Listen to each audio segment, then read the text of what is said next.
మనం చూసుకున్నట్లయితే శనివారంకి సంబంధించిన వెదర్ రిపోర్ట్తో మీ ముందుకైతే రావడం జరిగింది. సో శనివారం నాడు మనం చూసుకున్నట్లయితే తమిళనాడు, కర్ణాటక, మహారాష్ట్ర ఈ 3 ప్రాంతాల్లో మనకి అల్పపీడనం కొనసాగుతూ ఉంది. ఈ అల్పపీడన ప్రభావంతో మనకి అక్కడైతే వర్షాలు అయితే పడుతూ ఉన్నాయన్నమాట. అదేవిధంగా మనం చూసుకున్నట్లయితే ఇక్కడ బంగాళాఖాతంలో కూడా కొంతవరకు అల్పపీడనం అయితే కొనసాగుతూ ఉంది. అయితే మనకి ఏపీ, తెలంగాణలో మాత్రం ఎక్కడా కూడా వర్షాలు వచ్చే అవకాశం అయితే లేదనమాట.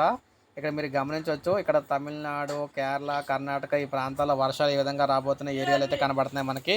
కానీ ఏపీ, తెలంగాణ మాత్రం ఎక్కడ వర్షాలు వచ్చే అవకాశం లేదు. కాకపోతే తెలంగాణలోని మనకి మెదక్ జిల్లాలో మాత్రం ఒక ప్రాంతంలోనైతే కొంతవరకు వర్షం పడే అవకాశం కనిపిస్తుంది. ఇక ఆంధ్రప్రదేశ్ విషయానికి వచ్చినట్లయితే ఎక్కడా కూడా వర్షం అయితే పడే అవకాశాలు లేవు. అయితే కోస్తా ప్రాంతాల్లో ఇక్కడ సముద్రాన్ని ఆనుకున్న ప్రాంతాల దగ్గర ఆ సముద్రాల్లో మాత్రం వర్షాలు అయితే పడతాయన్నమాట ఏపీలోని.